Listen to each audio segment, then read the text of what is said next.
जो हमने टॉपिक करना है वो है हमारे पास इलेक्ट्रिकल पावर का टॉपिक। ठीक है, इलेक्ट्रिक पावर का टॉपिक। और ये एक इंतहाई इंपॉर्टेंट टॉपिक है क्योंकि इससे बहुत ज़्यादा एमसीक्यूज बन सकते हैं। जितने चाहें आप लोग इससे एमसीक्यूज बना सकते हैं। ठीक है, इलेक्ट्रिकल पावर। इलेक्ट्रिकल पावर मेरे पास होता है करंट इनटू पोटेंशियल। ठीक है, पावर जो है इलेक्ट्रिक वो इक्वल है करंट इनटू पोटेंशियल के, या वी आई के, या आई इंटू वी के। ये है हमारे पास यूनिवर्सल इक्वेशन, यानी कि चाहे मेरे पास सीरीज सर्किट है या चाहे मेरे पास पैरेलल सर्किट है, ये इक्वेशन एज सच ही रहती है। लेकिन इसमें प्रॉब्लम क्या होती है? देखिए स्टूडेंट्स, अगर हम सीरीज सर्किट लें तो उसमें करंट सेम रहता है लेकिन पोटेंशियल हर रजिस्टर की अलग होती है। और अगर मैं पैरेलल सर्किट लूँ तो उसमें पोटेंशियल सेम होता है और करंट हर रजिस्टर का अलग होता है। तो इसलिए इस इक्वेशन की दो मॉडिफिकेशंस हैं।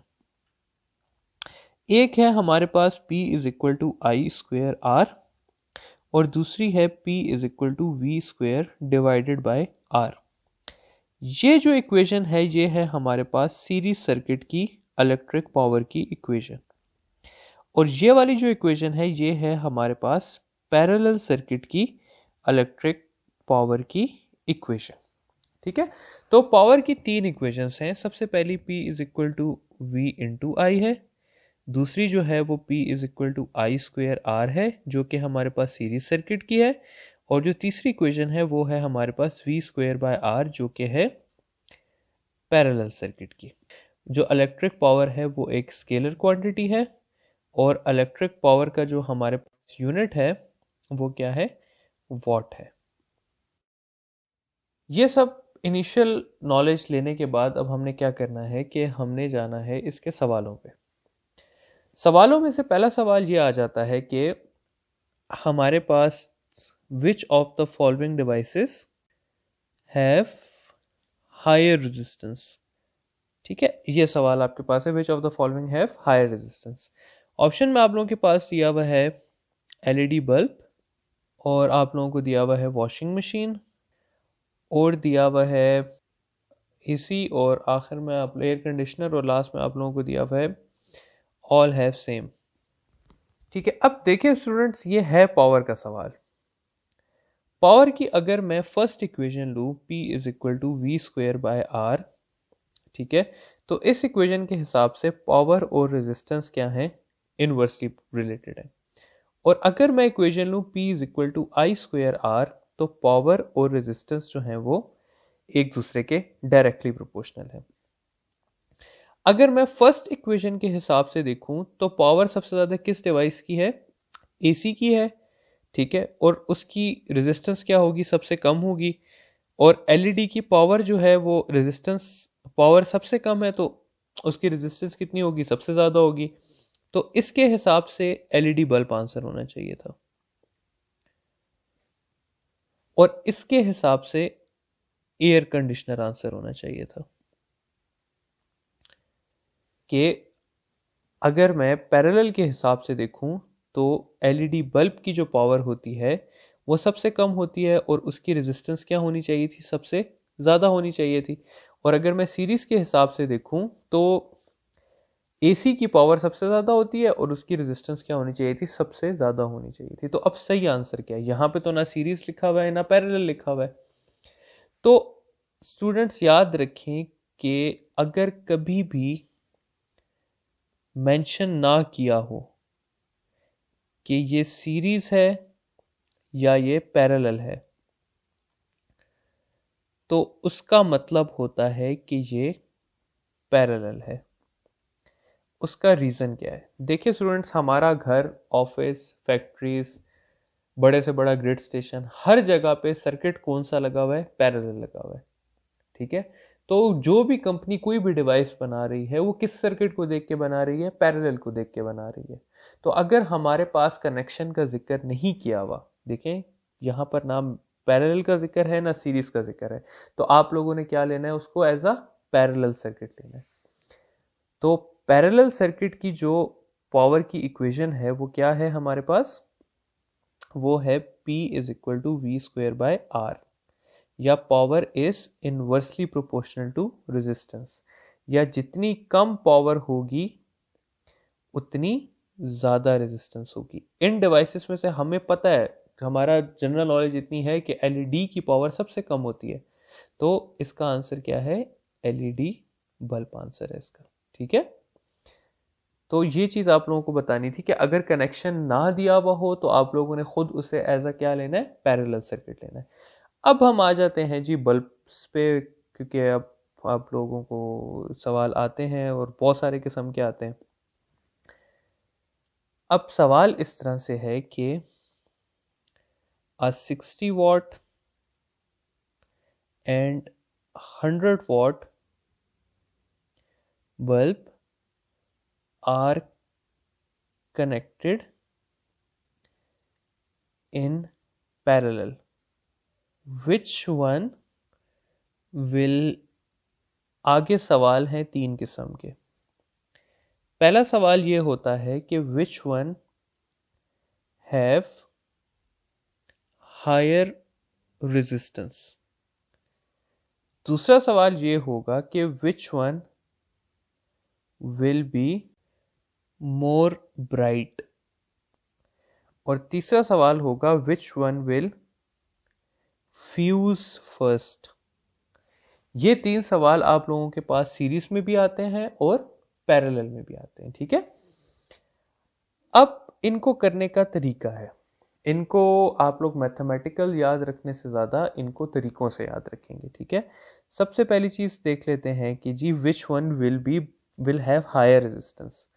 तो अगर पैरेलल में लगे हुए हैं तो पैरेलल के लिए इक्वेशन होती है v²/r, यानी कि पावर जो है वो इनवर्सली प्रोपोर्शनल टू रेजिस्टेंस होती है। तो जिसकी पावर ज़्यादा होगी उसकी रेजिस्टेंस कम होगी, जिसकी पावर कम होगी उसकी रेजिस्टेंस ज़्यादा होगी। तो हमसे यहाँ पे हायर रेजिस्टेंस का पूछा हुआ है, तो पावर किसकी कम है? 60 वाट बल्ब की। तो 60 वाट बल्ब की जो रेजिस्टेंस है वो ज़्यादा होगी, और 100 वाट की जो रेजिस्टेंस है वो क्या होगी? कम होगी।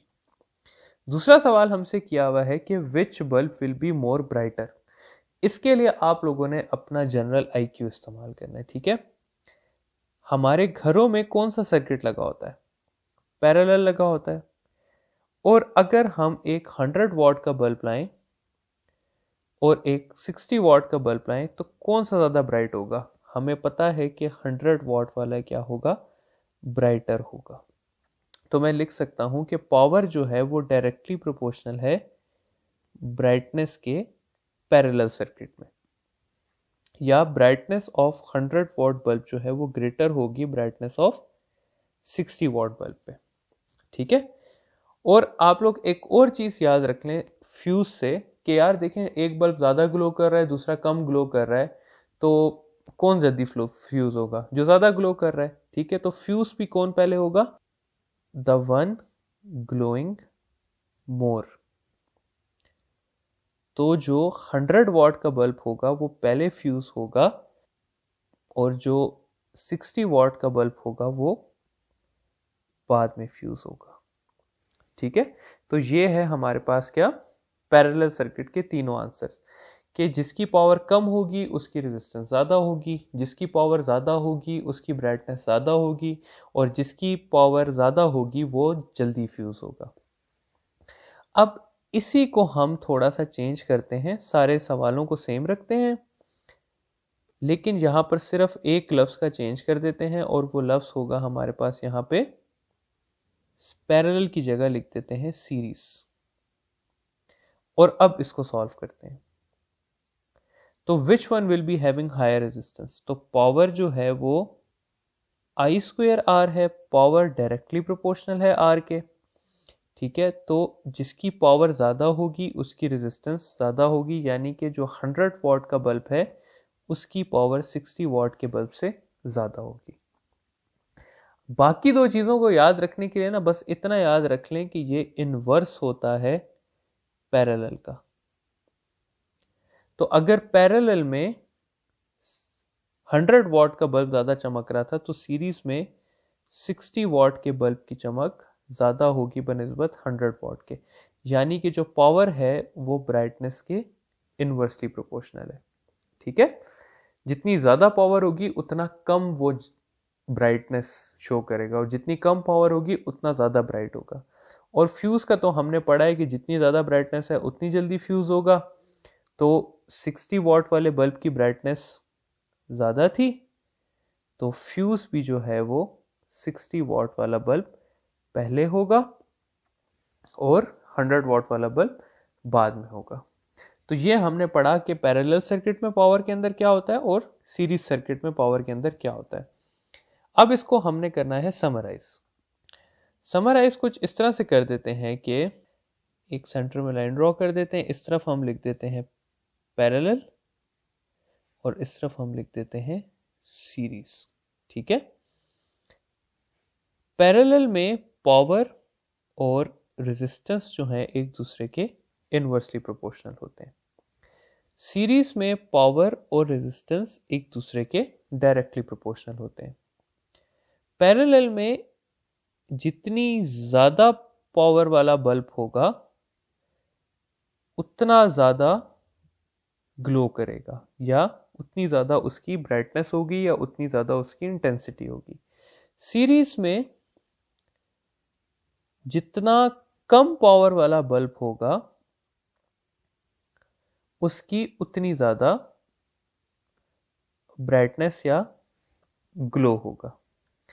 आखिरी चीज़ क्या है कि पैरेलल में जिसकी जितनी ज़्यादा पावर होगी वो पहले फ्यूज करेगा, और सीरीज में क्या होगा कि the bulb with lesser power fuses first. ठीक है, तो ये है मेरे पास पावर ऑफ पैरेलल सर्किट और versus power of series circuit. और अगर आप लोगों को कहीं पे कोई मेंशन नहीं किया हुआ सीरीज और पैरेलल, तो उसका मतलब है पैरेलल सर्किट, क्योंकि जितने भी एरियाज हैं उसमें कौन सा सर्किट यूज होता है, पैरेलल सर्किट यूज होता है। आखिरी चीज करेंगे अपनी पावर से रिलेटेड, जो कि है मैक्सिमम पावर आउटपुट। छोटा सा टॉपिक है।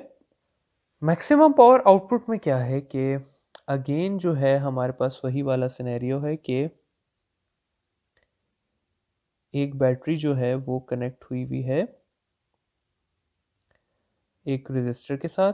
ये एक्सटर्नल रेजिस्टेंस है और ये क्या है, इंटरनल रेजिस्टेंस है। तो सवाल हमारे पास ये आता है कि ये बैटरी मैक्सिमम पावर कितनी दे सकती है।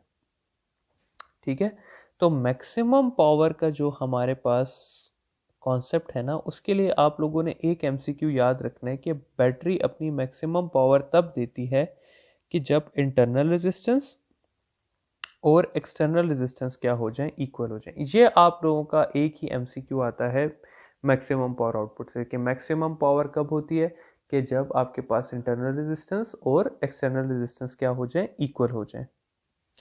और इसकी इक्वेशन होती है कि maximum power is equal to V square by 4r, या वी स्क्वायर बाय 4r, या EMF स्क्वायर बाय 4r। तो ये सारी की सारी एक ही बात है। तो मैक्सिमम पावर की इक्वेशन से रिलेटेड आप लोगों से सवाल आ जाता है कि मैक्सिमम पावर की इक्वेशन क्या होती है, और एक ही सवाल आता है कि मैक्सिमम पावर कब डिलीवर होती है। तो आप लोगों को बस इतना पता होना चाहिए कि मैक्सिमम पावर तब डिलीवर होती है कि जब एक्सटर्नल और इंटरनल रेजिस्टेंस इक्वल हो जाए। और ये है आप लोगों का मैक्सिमम पावर आउटपुट, और ये हमने पावर का सारे के सारे सिनेरियोस कवर कर लिए हैं।